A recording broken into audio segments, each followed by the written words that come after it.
Всем огромный привет! Я рада приветствовать вас на своем канале, и сегодня будет мастер-класс по вот такой очень интересной броши. Посмотрите, какая она интересная у меня получилась. Если присмотреться, то это треугольник. Также я очень подробно расскажу и покажу, как сделать такую расшивку.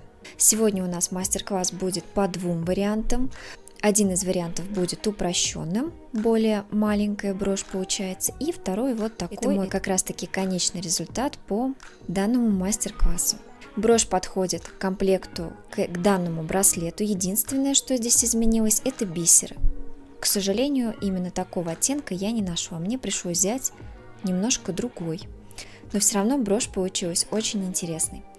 Ну что же, если вы хотите узнать, как плести данную брошь, то оставайтесь со мной. Ну что же, поехали! Для работы нам потребуются нитки.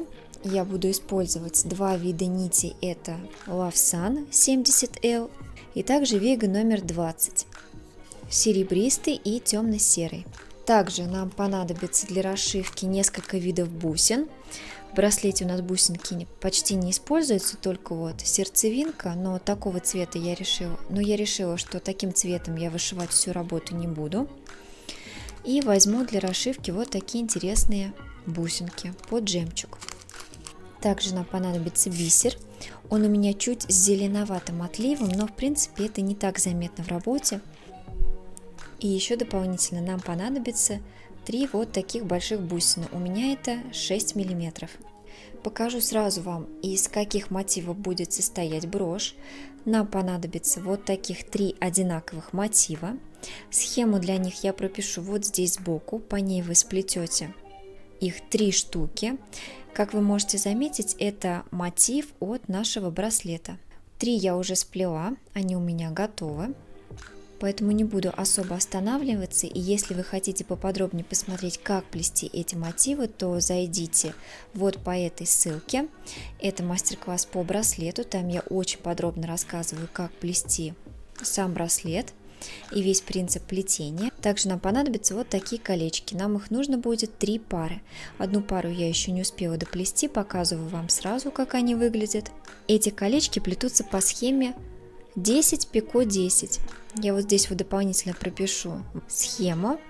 Вплетаем по одной бусинке. Давайте сплетем их в принципе вместе, одну пару. Браслет можно отложить в сторону. У вас заранее должны быть нанизаны 2 бисеринки на челнок. Оставляем небольшой кончик нити, для того, чтобы нам было проще потом завязать нашу работу и зафиксировать ее. И подгоняем одну бисеринку. Ее мы будем вплетать сразу в кольцо. Начинаем плести 10 узлов.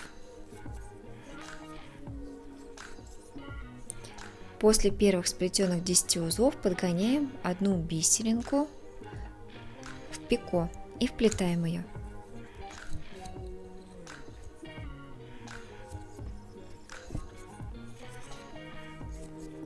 Далее доплетаем еще 10 узелков. Затягиваем колечко и смотрим, что у нас получилось. Далее мы плетем точно такое же второе кольцо, то есть 10 пико 10. Не забываем вплести бисеринку, подгоняем ее в колечко и без отступа сразу же от предыдущего кольца начинаем плетение. То же самое колечко 10 пико 10. После того, как вы затянули второе колечко, мы делаем узелок, хорошенько его затягиваем, а дальше прячем кончики ниток. 3 пары колечек у нас уже есть. Нам осталось лишь начать сборку нашей броши. Укладываем нашу работу вот таким способом, чтобы у нас получился треугольник. Вот так. Теперь мы начнем вставлять наши маленькие лепесточки. То есть мы проходимся с изнанки на лицо. Через колечки продеваем с одной стороны,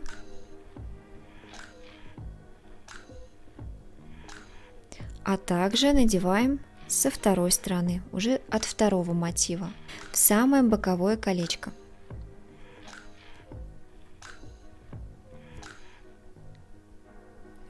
Берем следующий мотивчик из 2 колечек и продеваем его во второе боковое колечко с изнанки на лицо. Далее подкладываем третий мотив и тоже проходимся через кольцо.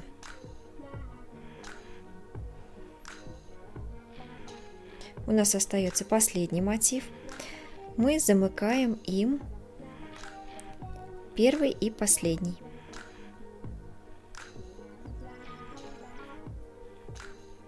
Раскладываем работу, немножко прижимаем ее и видим, что здесь у нас колечки соприкасаются друг с другом. После того, как мы вставили и зафиксировали все наши колечки парные, мы будем плести вот такие вот фиксирующие задние колечки.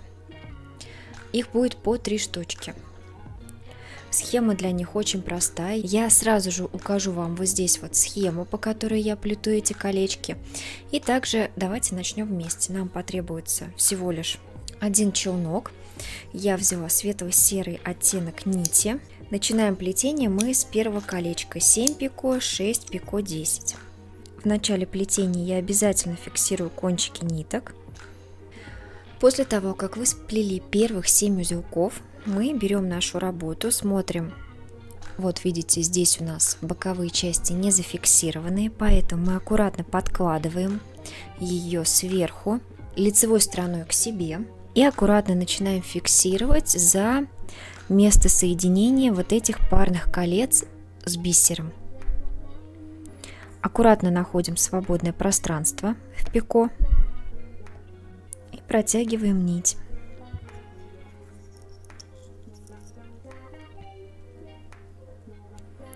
Хорошенько подтягиваем, чтобы у нас правильно лежали наши узелки в колечке.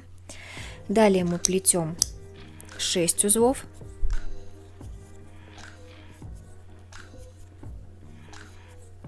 Делаем небольшое соединительное пико и 10 узелков. После того, как вы затянули первое колечко, сейчас я покажу, как оно должно у вас выглядеть. Вот, посмотрите. Вот она, место сцепки, вот здесь. Далее мы начинаем плести среднее колечко. Всего у нас мотив состоит из 3 разных колец по размеру. Плетем 9 пико, 8 пико, 9. После первых 9 узелков мы будем выполнять соединение за пико от предыдущего колечка. Помните, да, что у нас там есть пико свободный, вот именно в это место мы будем соединять. Аккуратно выполняем соединение.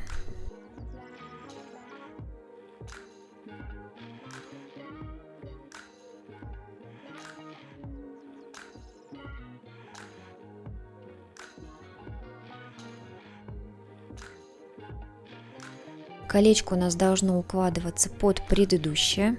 Плетем 8 узлов. Делаем потом небольшое соединительное пико и 9 узелков. Колечко затягиваем. Вот второе готовое колечко. Пока что еще не совсем видно форму нашей броши. Далее мы доплетаем последнее колечко, которое плетется по схеме 10 пико, 6 пико, 7. После первых 10 узелков мы не забываем выполнить соединение за предыдущее колечко. Выполнили аккуратно. Далее плетем 6 узелков. И здесь мы уже должны будем выполнить соединение за вот это место, вот здесь. Выполняем это соединение аккуратно. Я работу свою подкладываю и переворачиваю, чтобы мне было удобней. После этого мы доплетаем последних 7 узелков. Колечко затягиваем, аккуратно, причем затягивайте. И вот что у вас должно получаться. Уже даже такую брошь вполне можно начать расшивать, но я хочу показать вам второй вариант. Для второго варианта нам не потребуется слишком много сил, мы просто сплетем дополнительно основу для еще снизу, то есть у нас будет еще один уровень. Для этого нам потребуется отложить нашу брошь в сторону пока что, она нам не понадобится. И берем темно-серую нить. Далее мы начинаем плести 3 одинаковых мотива, соединенных между собой. Вначале мы начинаем плетение с колечка 7 пико, 3 пико, 10.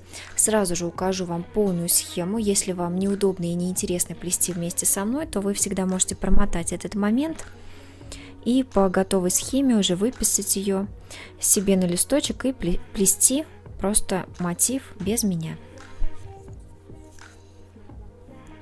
Колечко затягиваем, и вот наш результат. Колечко пока маленькое. Вот такое вот кольцо получилось. Далее у нас следующее колечко будет 7 пико, 6 пико, 10. После первых 7 узлов мы будем выполнять соединение.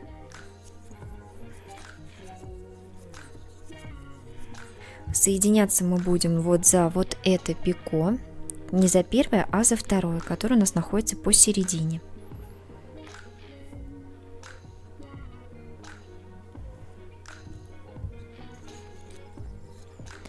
Выполнили соединение и доплетаем до конца. 6 пико, 10.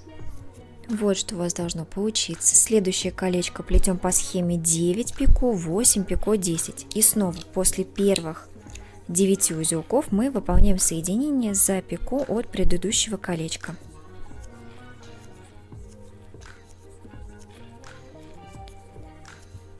Вот здесь у нас есть одно пико, за него мы и выполним соединение.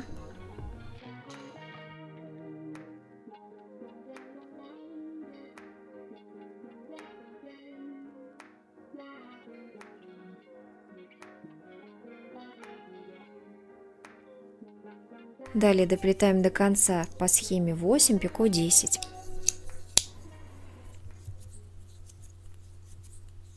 Колечко затянули. Вот такой результат. Теперь мы сплетем среднее колечко по схеме 10 пико, 10 пико, 10.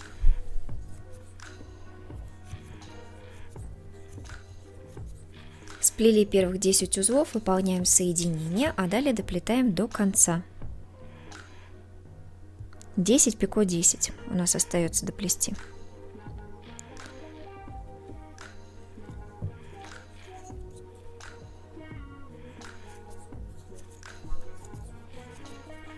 Далее нам лишь остается сплести вторую половинку, но уже в зеркальном отражении. Схему у вас в начале я показывала, доплетайте до ней, четко ей следуя. Далее я покажу вам уже, как я соединяю мотивы между собой. Вот посмотрите, на данный момент я сплела все до серединки. У вас, наверное, возникнут вопросы с плетением последнего колечка, которое плетется по схеме 3 пико, 3 пико, 3 пико, 5. Для этого мы вначале переворачиваем работу на изнанку, чтобы нам было удобнее плести. Далее начинаем плетение. Плетем 3 узла.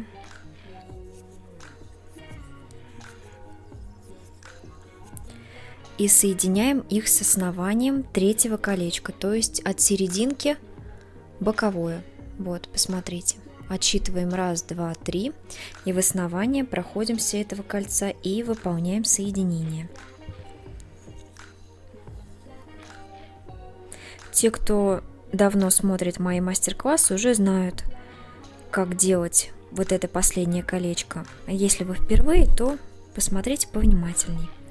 Следующие 3 узелка мы также плетем 1, 2, 3 и соединяем еще через 3, то есть опять отсчитываем 1, 2, 3, еще одно третье колечко.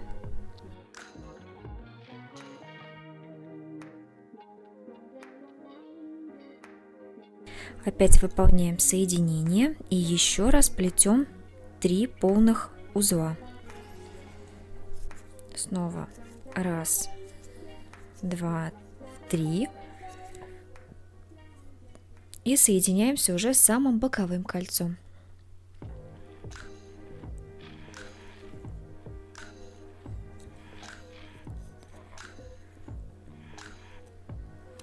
Подтягиваем и доплетаем последних 5 узелков. После этого колечко посередине, наше центральное кольцо, мы можем затянуть. Такие кольца очень удобно плести для того, чтобы ваши мотивы не расползались в разные стороны.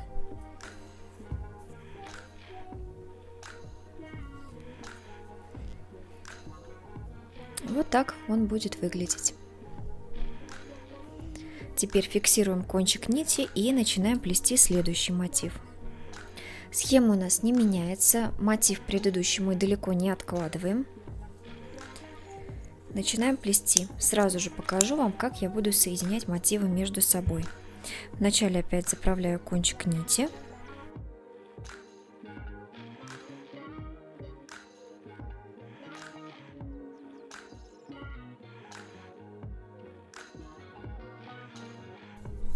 Я плету в начале первых 7 узелков.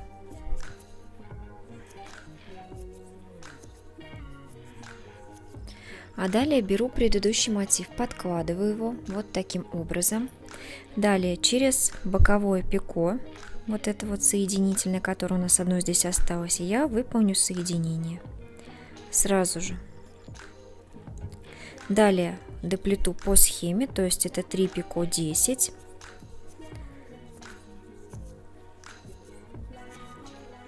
Хочу отметить, что всего таких мотивчиков нам нужно будет соединить 3 штуки, так как у нас 3 стороны у броши. Не забывайте, что самый последний, то есть третий мотив, мы должны будем соединить 2 раза, то есть при плетении первого колечка и предпоследнего. Центральное кольцо у нас будет самым последним идти.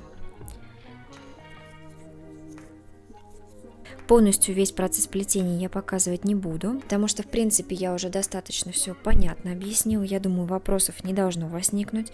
Но если вдруг у вас остались какие-то вопросы, вы всегда можете написать мне в комментариях под видео, я с удовольствием на них отвечу.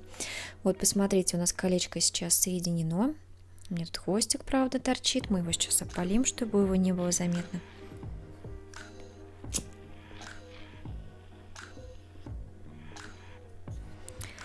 Вот, посмотрите, колечко у меня сейчас присоединено. Я начну плести второй мотив, а далее третий. У нас получится треугольник. Итак, я наконец-таки закончила плести основу, то есть последний мотив. Вот, посмотрите, какой он у вас должен получиться. И подкладываем под нашу работу. То есть вот у нас наша брошь, и мы ее подкладываем так, чтобы колечки у нас лежали по центру от наших вот этих серых светлых колец. Вот посмотрите, вот здесь по центру, здесь и здесь почти по центру. Вот просто брошь немножко нужно поджать будет. И вот посмотрите, что у нас потом получится. Естественно, нам это все нужно расшить, чтобы выделить нашу многослойность. Ну что, давайте приступим к расшивке. Здесь в принципе все будет очень просто. Я надела светло-серую нить на иглу и решила заменить светлые белые бусины, которые я показывала вам в начале, на темно-серые интересные бусинки. Вот, посмотрите, как они интересно блестят и переливаются. Мне почему-то показалось, что белые недостаточно яркие. Начну я расшивать с центра. То есть вначале мы с изнанки выходим на лицевую сторону через центр. Здесь мы сразу же вошьем основную серебристую бусину. Вот такую, это у меня тоже 4 миллиметра. Вшивайте ее напротив, чтобы у вас она лежала по центру. И проходимся через нее несколько раз. То есть в одну и в другую сторону сразу же.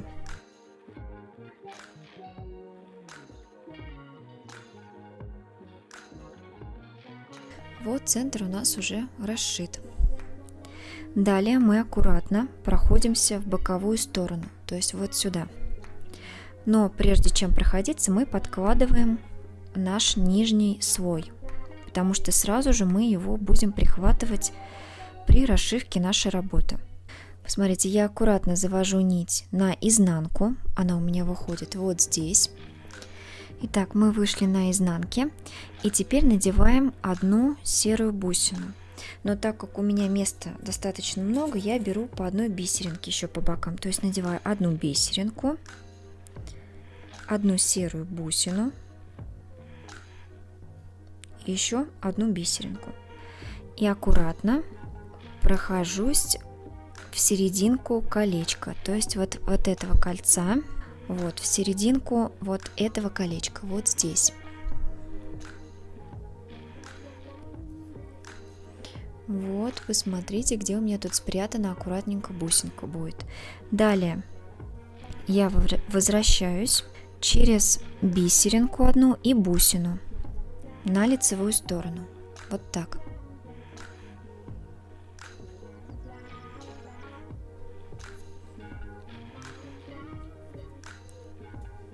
Здесь я прихватываю 2 бисеринки от колечек, то есть прохожусь через одну и также вторую, и снова вхожу в бусину, опять через бусину и бисеринку.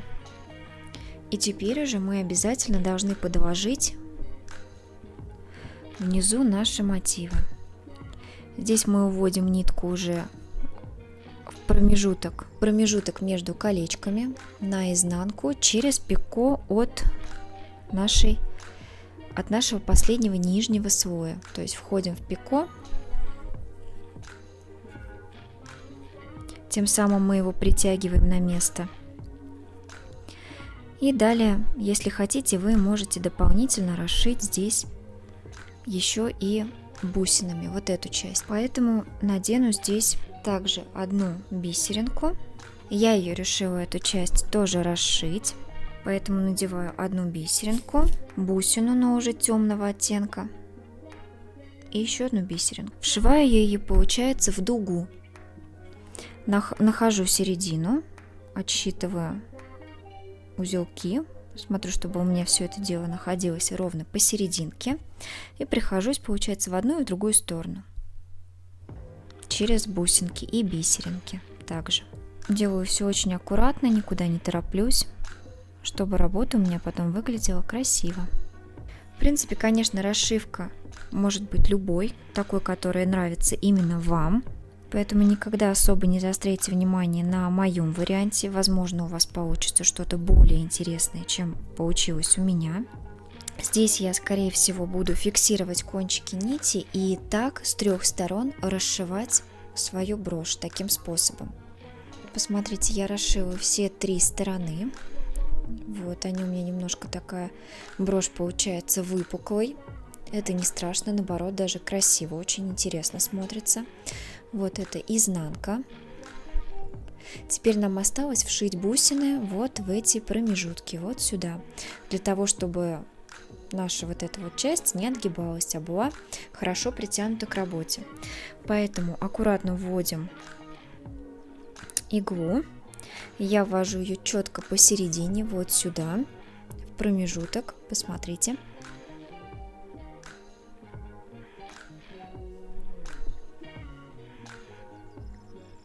Выхожу на лицевую сторону и надеваю бусину. Пришивать я буду вот такую блестящую бусину. Здесь я ее вшиваю также в основание вот сюда, но теперь уже просто напротив, вот в это колечко маленькое.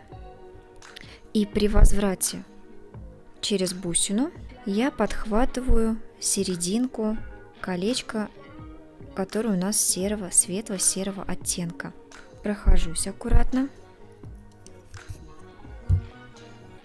и вхожу в основание темно-серого кольца, которое находится у нас внизу, вот в это колечко, вот в основание, вот сюда я и войду. Все, после этого мы можем здесь зафиксировать и расшить таким же способом все 3 стороны. Посмотрите, что у нас получается. Вы можете продлить расшивку и вшить бусины также еще и в боковые части вот сюда, но я решила этого не делать. Сразу же вам скажу, как я буду пришивать к изнанке свой замочек. То есть я подложу его вот таким способом. Открою, чтобы показать вам получше. Вот таким способом я его приложу, вошью, и сверху я буду накладывать вот такой мотив. Это мотив, сплетенный по схеме, такой же, как и наши 3 вот этих вот соединенных мотивчика. По этой же схеме я сплела, только уже другого оттенка. То есть вот так вот я буду вшивать замочек аккуратно, и сверху вот так вот вошью еще дополнительно свой мотив. То есть вот так вот у меня будет выглядеть изнанка. Согласитесь, что выглядит она достаточно аккуратно. Это у меня все еще не пришито. Я хочу вернуться к вам, когда у меня уже будет полностью готовая брошь, и показать вам конечный результат. Вот такая брошь у меня получилась. Посмотрите на мой результат. Хочу напомнить, что вы можете сделать упрощенный вариант, просто не пришивая вот эту заднюю часть, изнанку. И вот то, что у меня с обратной стороны. Ну что же, я очень надеюсь, что этот мастер-класс был интересным и полезным для вас. Если вам понравилось это видео, то не забывайте поставить мне пальчики вверх, а также подписывайтесь на мой канал. Нажимайте на колокольчик, чтобы не пропустить уведомления о моих новых мастер-классах. А на сегодня я прощаюсь с вами. До новых встреч. Пока-пока.